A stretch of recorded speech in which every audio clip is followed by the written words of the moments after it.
Bismillahirrahmanirrahim. Ada sebuah kisah sahabat Rasulullah itu ada yang namanya Subhan.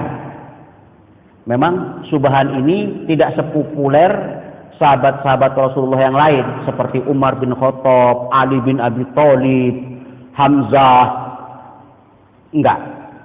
Namun dalam perjalanan hidupnya ada satu kisah Subhan ini yang patut menjadi iktibar bagi kita. Apa itu? Subhan, dia kalau sholat subuh selalu ngambil di sudut sono.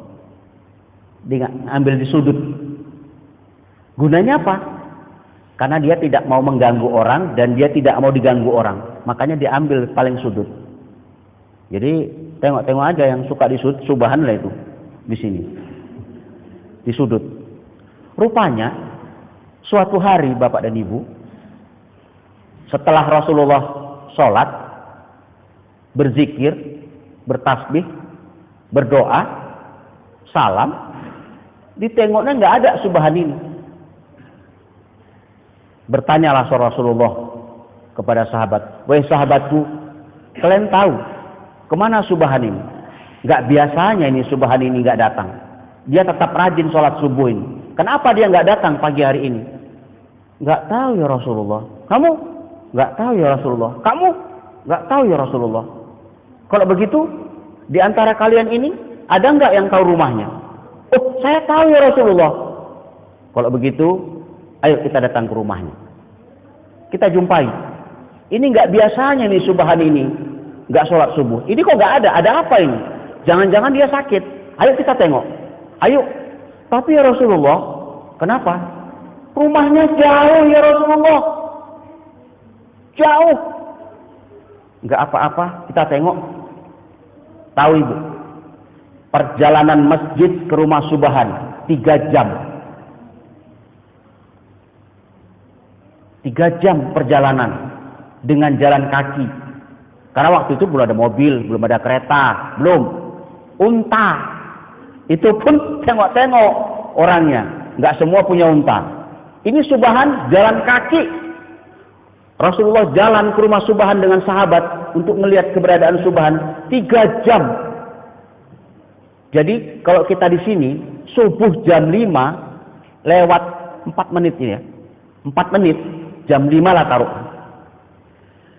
3 jam sebelumnya berarti jam berapa itu? Jam 2.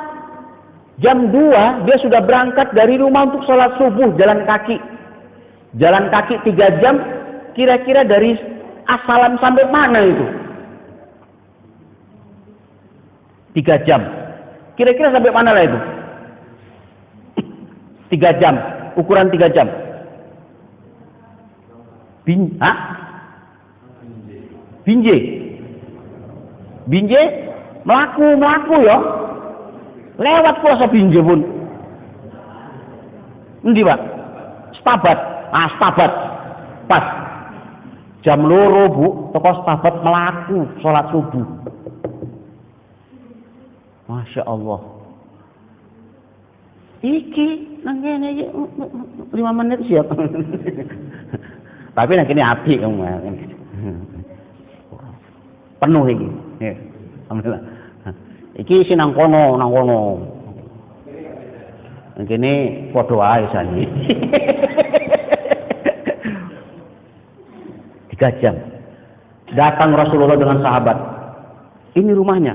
Udah sampai. Ya, ini ya Rasulullah. Tok tok tok. Assalamualaikum. Waalaikumsalam. Yang nyaut istrinya. Begitu dibuka, ya Rasulullah, sebuah kehormatan bagi kami ya Rasulullah. Engkau datang ke rumah kami. Iya Bu, saya mau tanya, apakah benar ini rumahnya Subhan? Benar ya Rasulullah. Begini, saya tengok tadi Subhan nggak ada sholat subuh. Kemana dia? Atau ada apa dengan dia? Nangis istrinya. Bu, kenapa nangis Bu? Ya Rasulullah, Subhan sekarang sudah meninggal. Tuh, baru saja meninggal di rumah, di kamar dia ya Rasulullah. Bayangkan Pak, nggak sholat subuh berjamaah karena meninggal. Nek sakit-sakit encok aja dipalar, iya kan? Palar. Nggak sholat subuh berjamaah karena meninggal. Itu ya Rasulullah, baru saja meninggal ya Rasulullah. Tapi ya Rasulullah, mumpung kau tanya, saya mau tanya dengan kau ya Rasulullah. Tanya apa? Sebelum dia meninggal ya Rasulullah, ada kata-kata yang nggak ngerti saya maksudnya itu apa? Apa? Dibilang subhan ketika sakaratul maut. Kenapa tidak lebih jauh? Yang kedua tanyanya ya Rasulullah, kenapa tidak yang baru? Kenapa tidak semua? Ada 3. Apa maksudnya ya Rasulullah? Kenapa tidak lebih jauh? Kenapa tidak yang baru? Kenapa tidak semua? Aku nggak ngerti ketika sakaratul maut tadi ya Allah. Dia ngomong begitu. Maksudnya apa itu ya Rasulullah? Lalu Rasulullah terdiam sebentar. Dia mendapat wahyu. Karena Rasulullah itu in huwa illa wahyu yuha. Mendapat wahyu dari Allah dan dijelaskan oleh Rasulullah. Wahai ibu, subhan ini mengatakan kenapa tidak lebih jauh? Karena bapak dan ibu, ketika sakaratul maut, itu Allah membayangkan tentang amal ibadah kita semasa hidup. Kalau orang-orang yang banyak ibadahnya, Allah sudah gambarkan di depan matanya itu sebuah keindahan berupa surga. Kalau banyak ibadahnya. Sehingga banyak orang yang beramal soleh meninggal dalam keadaan tersenyum. Kenapa? Karena tempatnya sudah dilihatkan oleh Allah Subhanahu wa taala, surga. Sebaliknya, orang yang banyak dosa sudah diperlihatkan oleh Allah sebuah tempat yang sangat mengerikan, neraka. Neraka. Sehingga orang yang banyak dosa ketika lihat nggak ada senyumnya, mukanya kenceng. Jadi demikian juga dengan subhan ini. Rasulullah mengatakan kenapa tidak lebih jauh? Karena rumah subhan dengan masjid sungguh jauh 3 jam. Itu pun sudah digambarkan oleh Allah dengan surga dengan segala kenikmatannya. Bagaimana kalau lebih jauh lagi? Tentu surganya akan lebih bagus lagi. Itu makanya subhan bilang, kenapa tidak lebih jauh?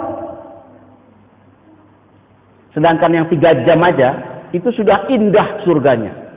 Apalagi kalau lebih jauh rumahnya, tentu surganya akan lebih indah. Itu Bu. Oh begitu ya Rasulullah. Ya. Terus yang kedua ya Rasulullah, dia mengatakan, kenapa tidak yang baru? Maksudnya apa ya Rasulullah? Kemudian Rasulullah menjelaskan, Bu, suatu ketika subhan ini mau sholat subuh, pas musim dingin, sehingga dia pakai baju 2 lapis.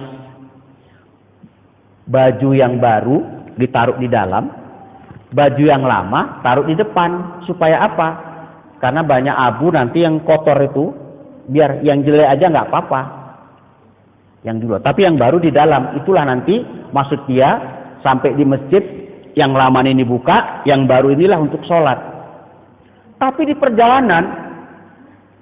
perjalanan mau sholat subuh, dia lihat ada orang yang terkapar kedinginan. Lalu subhan membuka bajunya dan ngasih sama orang yang terkapar kedinginan tadi. Kalau tidak ada bantuan dari subhan, mungkin orang ini mati karena kedinginan. Tapi dengan pertolongan subhan, bajunya tadi, sehingga orang ini tertolong dari dinginnya. Begitupun sudah digambarkan Allah dengan surga yang luar biasa. Itu dengan baju yang yang lama. Bagaimana kalau baju saya yang baru ini saya kasih? Tentu surganya akan lebih bagus. Itu Bu. Oh begitu ya Rasulullah. Ya. Terus yang ketiga ya Rasulullah. Kenapa tidak semua? Kenapa ya Rasulullah? Oh, ketika Subhan pulang sholat subuh, lalu dia mampir di warung sarapan.